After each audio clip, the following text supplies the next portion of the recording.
Good morning. आप सभी का हमारे इस मैथमेटिकल यूट्यूब चैनल में बहुत बहुत स्वागत है। आज हम लोग इस वीडियो लेक्चर के अंदर क्लास 10th का मैथमेटिक्स का पहला एक्सरसाइज यानी कि रियल नंबर्स की क्या होते हैं कुछ इंपॉर्टेंट क्वेश्चन को सॉल्व करेंगे। तो चलिए वीडियो स्टार्ट करते हैं। सबसे पहले हम लोग देख लेते हैं कि इंपॉर्टेंट क्वेश्चन क्या क्या है। एक्सरसाइज प्रश्न वाली क्या होता है 1.1 में। तो पहला क्वेश्चन है अभाज्य गुणनखंड विधि द्वारा 96 और 404 का एलसीएम ज्ञात कीजिए और फिर इनका एलसीएम क्या होता है ज्ञात कीजिए। तो सबसे पहले क्या होता है क्वेश्चन नंबर 1 को सॉल्व करते हैं। हल। तो यहाँ हल सॉल्व करना है, ठीक है, यानी कि प्राइम फैक्टर क्या होता है मेथड से हमें 96 और 404 का एसए और एलसीएम निकालना है। तो सबसे पहले हम लोग 96 का प्राइम फैक्टर निकालेंगे। तो 96 का अभाज्य गुणनखंड,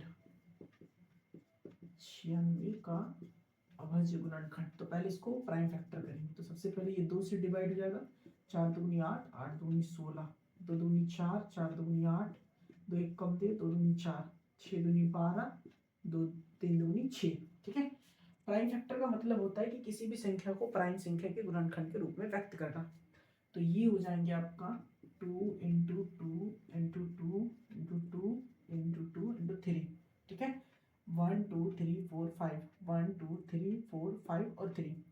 अब एक चीज जानते हैं फंडामेंटल थ्योरी ऑफ अर्थमेटिक्स से कि अगर अगर प्राइम फैक्टर अगर मान लीजिए 20 बराबर है तो पावर का ऐड हो जाए। तो ये हो जाएगा 2 का पावर 5 इंटू 3 का पावर 1। अगेन हम क्या करेंगे 404 का अभाज्य गुणनखंड निकालेंगे। तो 404 का अभाज्य गुणनखंड, तो ये हो जाएगा आपका 2 इंटू 2 इंटू 101। तो पावर में इसको लिखेंगे तो 2 का पावर 2 101। ठीक है, अब यहाँ पे इसीलिए एससीएफ ज्ञात करेंगे। तो एससीएफ क्या होता है 96 और 404 का। अब देखिए 96 और 404 का क्या होता है, सबसे पहले क्या होता है हम लोग यहाँ पे जान लेते हैं कि हम एससीएफ कैसे निकालेंगे और एलसीएम कैसे निकालेंगे। तो सबसे पहले क्या होता है एचसीएफ क्या होता है, एचसीएफ का मतलब होता है यहाँ पे हाईएस्ट कॉमन फैक्टर, यानी कि एच से होता है हाईएस्ट, सी से होता है कॉमन और एफ से होता है फैक्टर। ठीक है, और एलसीएम का मतलब होता है लोएस्ट कॉमन फैक्टर।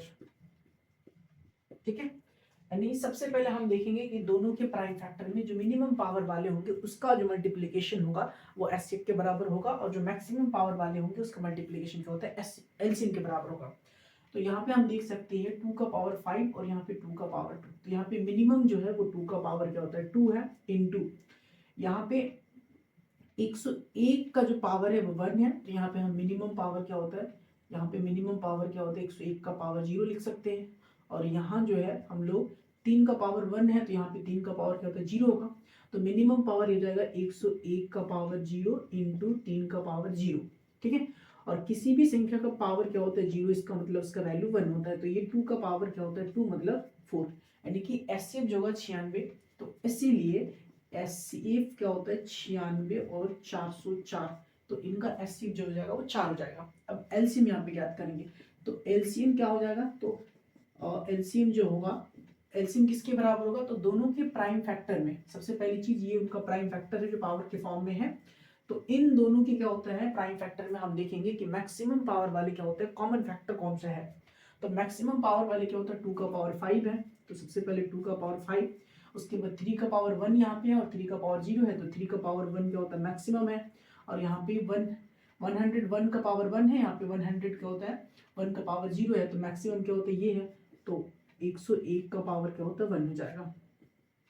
2 का पावर 5 मतलब कितना होता है, 2 का पावर 5 मतलब होता है ये आपका 4 8 16 16 दूनी 32। तो ये हो जाएगा 32 गुना क्या होता है 3 गुना 101। तो ये हो जाएगा आपका 3 दूनी 6 और यहाँ पे 9 गुना 101। तो ये हो जाएगा आपका, यानी कि ये हो जाएगा इसका मल्टीप्लिकेशन में क्या हो जाएगा 101 96। तो ये हो जाएगा 6 इंटू 9 0 उसके बाद 9। तो ये 6 9 6 क्या होता है 9, यानी कि ये हो जाएगा 96 96। यानी कि एलसीएम जो होगा वो 96 404 का वो एलसीएम कितना होगा वो हो जाएगा 96 96 हो जाएगा। ओके, तो ये पहला क्वेश्चन का क्या होता है आंसर है, यानी कि 96 और 404 का क्या होता है जो एचसीएफ है वो 4 हो जाएगा, और एलसीएम जो होगा 96 404 का वो 96 क्या होता है 96 हो जाएगा। ठीक है, दूसरा क्वेश्चन है हमारा, इसमें जो नेक्स्ट क्वेश्चन है तो इसको मैं हटा देता हूँ। ठीक है। नेक्स्ट जो हमारा क्वेश्चन है वो है संख्या 672 में 120 का अभाज्य गुणनखंड विधि द्वारा एचसीएफ और एलसीएम ज्ञात करें। सेम वही क्वेश्चन है बट यहाँ पे संख्याएं चेंज है। तो सबसे पहले हम यहाँ पे क्या करते हैं, तीन संख्याएं हैं, ठीक है, तीन संख्याओं का एचसीएफ ज्ञात करना और तीन संख्याओं का क्या होता है एलसीएम फाइंड आउट करना है।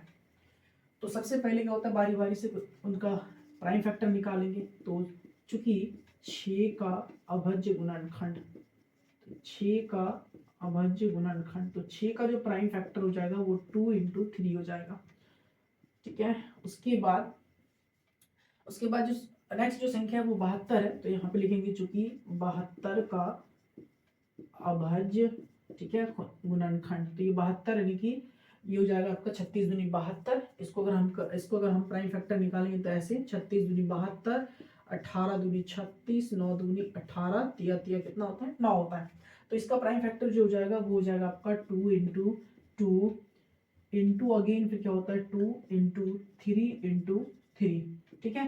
तो इसको हम पावर में लिख सकते हैं 2 का पावर 3 और यहाँ पे 3 का पावर 2 हो जाएगा। उसके बाद हमारे पास जो अगला संख्या है वो 100 क्या होता है 20 है। तो 120 का अभाज्य गुणनखंड, अभाज्य गुणनखंड, तो 120 का जो प्राइम फैक्टर हो जाएगा, तो सबसे पहले हम 12 × 10 कर लेते हैं। तो 12 को हम लिख सकते हैं 2 × 2 × 3 और ये हो जाएगा 2 × 5। तो इसको भी हम लिख सकते हैं 2 का पावर 3 × 3 का पावर 1 और यहाँ पे × 5 का पावर 1। अब सबसे पहले हम क्या करेंगे, सबका क्या होता है, सबसे पहले प्राइम फैक्टर को क्या होता है बैलेंस करेंगे।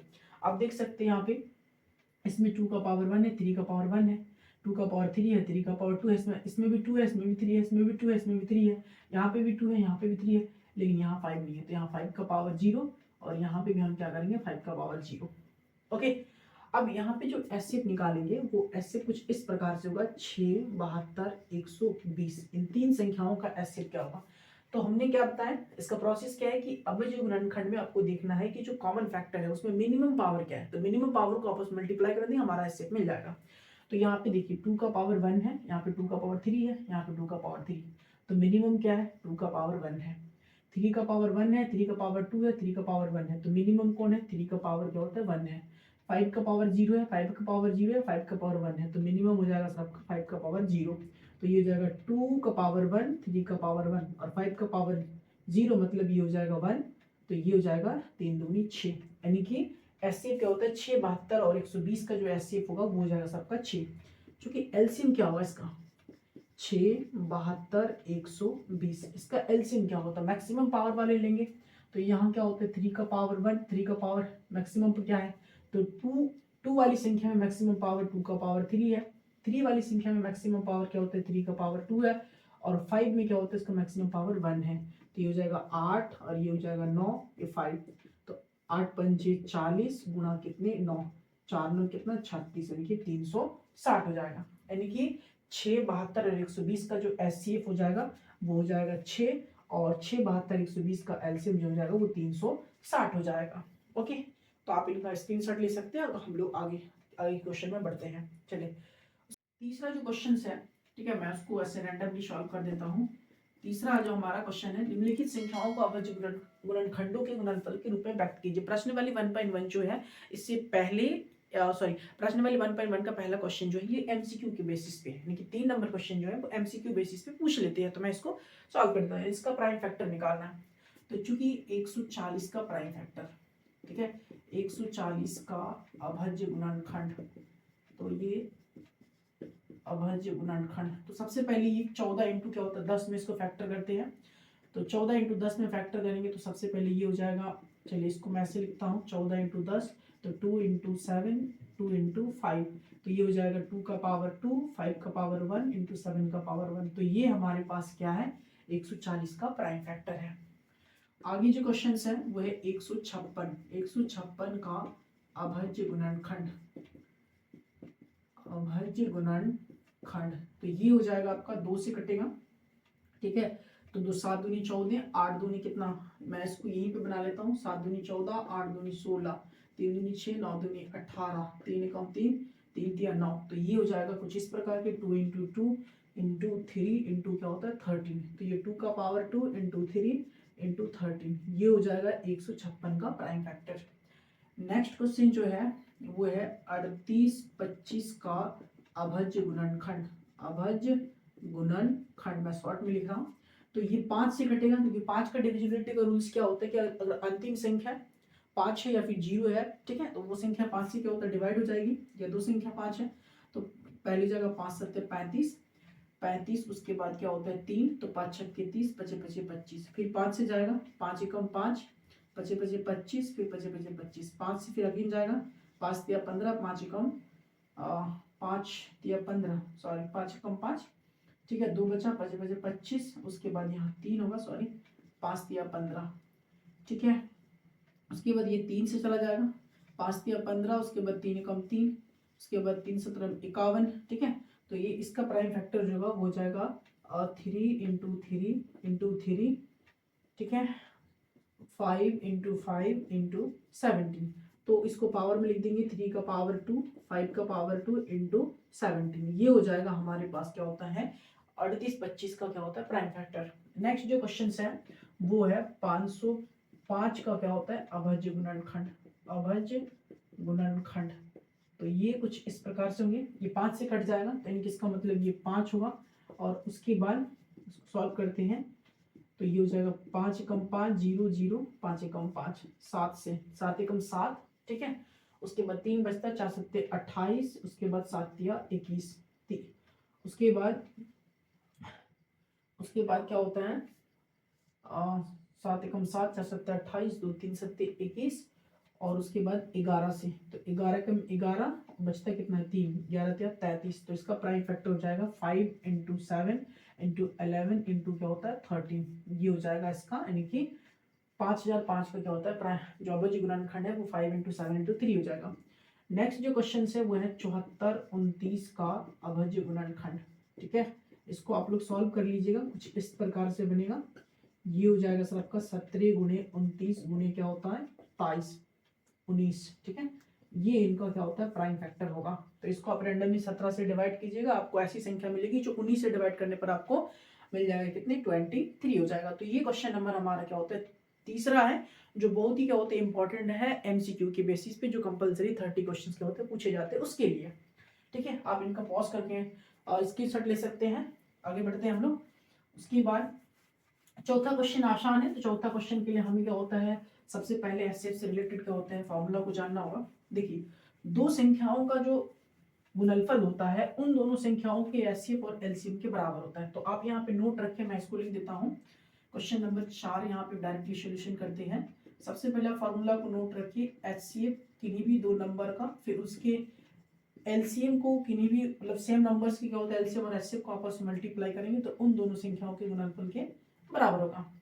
अब यहां से आप इंटरचेंज करके इसको क्रिएट कर सकते हैं। अगर एचसीएफ गिवन है, एचसीएफ ए कॉमा बी बराबर मान लीजिए कि कोई अल्फा दिया है, कुछ वैल्यू दिया हुआ है, तो आप एलसीएम निकाल सकते हैं। तो एलसीएम ए कॉमा बी बराबर हो जाएगा ए इंटू बी और डिवाइड में एचसीएफ, या फिर आप सिमिलरली निकाल सकते हैं एचसीएफ ए कॉमा बी बराबर क्या हो जाएगा ए इंटू बी डिवाइड में एलसीएम ए कॉमा बी, ठीक है। इन फार्मूला का इस्तेमाल करके हम इसको सॉल्व करें। पहले दिया है एचसीएफ दिया है 306 657 का 9 एचसीएफ दिया और एलसीएम हमें निकालना है। तो सबसे पहले आप देख सकते हैं यहाँ पे गिवन है दिया है, ठीक है, यानी कि हमारे पास एचसीएफ जो है दो नंबर का, एक है 306 और 657, कितना है 9 दिया है। तो हम इसका इस्तेमाल करेंगे। एचसीएफ क्या होता है गिवन है, तो हम इस पार्ट्स का इस्तेमाल करेंगे, यानी कि सबसे पहले हम मेन फॉर्मूला को लिखेंगे। तो एचसीएफ क्या होता है, एचसीएफ क्या होता है, ठीक है 306, उसके बाद कॉमा 657 इंटू एलसीएम क्या हो जाएगा 306 कॉमा 657 बराबर हो जाएगा 306 इंटू 657, दो संख्याओं के गुणनफल के बराबर होता है। अब यहाँ से हम लोग निकाल सकते हैं दैट इम्प्लाइज एलसीएम, ठीक है 306 और 657 बराबर 306 इंटू 657, डिवाइड में लिखेंगे एचसीएफ किसका 306 इंटू 657, तो 306 इंटू 657 डिवाइड में 9। अब देख सकते हैं 306 जो होता है 6 प्लस क्या होता है 3 9, इनके 9 से डिवाइड हो जाएगा, तो ये जगह 3 तिया 9, पहले 3 से काट देते, 3 कम 3 3 दूनी 6 कैंसिल हो जाएगा, 3 तिया 9 कैरी माना कितना 1, तो 4 तिया कितना 12, यानी क्या जाएगा 34, उसके बाद 657। इसको हम मल्टीप्लाई करा लेंगे तो ये हो जाएगा 4 सत्ते 28 का 8, कैरी में रहा दो, 4 पंचे 20, 2 22 का 2, कैरी में रहा दो, 4 छक्के 24, 25 26, 7 के 21, ठीक है, कैरी में रहा कितना 2, उसके बाद 3 5 15 16 17, 17 का कितना हो जाएगा 7, कैरी में रहा 1, 6 18 और 19, तो ये 28 हो जाएगा, ये 3 6 6 12 13, उसके बाद क्या होता है 11 1 12, 12 का 2 फिर 2, तो ये आ जाएगा 22 23, उसके बाद 8। तो ये हमारे पास क्या होता है यहाँ पे 300 क्या होता है 6 और 657 का क्या होता है एलसीएम होगा, अगर हमारे पास ऐसे क्या होता है गिवन 9 होगी। तो कुल मिला के हमने इस वीडियो के अंदर क्या होते हैं 4 इंपॉर्टेंट क्या होता है क्वेश्चंस के बारे में बातचीत की है, जो हो सकता है कि जो इस बार क्या होता है 2025 में क्या होता है 23 क्या होता है मार्च को क्या सॉरी 3 मार्च को क्या होता है जो एग्जाम देने वाले बच्चे उनके लिए क्या होता है हेल्पफुल हो। अगर आपके लिए क्या होता है ये वीडियो हेल्पफुल रहा है और अगर आपके एग्जाम के हिसाब से क्या होता है इंपॉर्टेंट रहा है तो आप वीडियो को लाइक कीजिए और अपने दोस्तों के साथ शेयर कीजिए, और हमारे चैनल में नए हैं तो चैनल को सब्सक्राइब कीजिए। जय हिंद, जय भारत।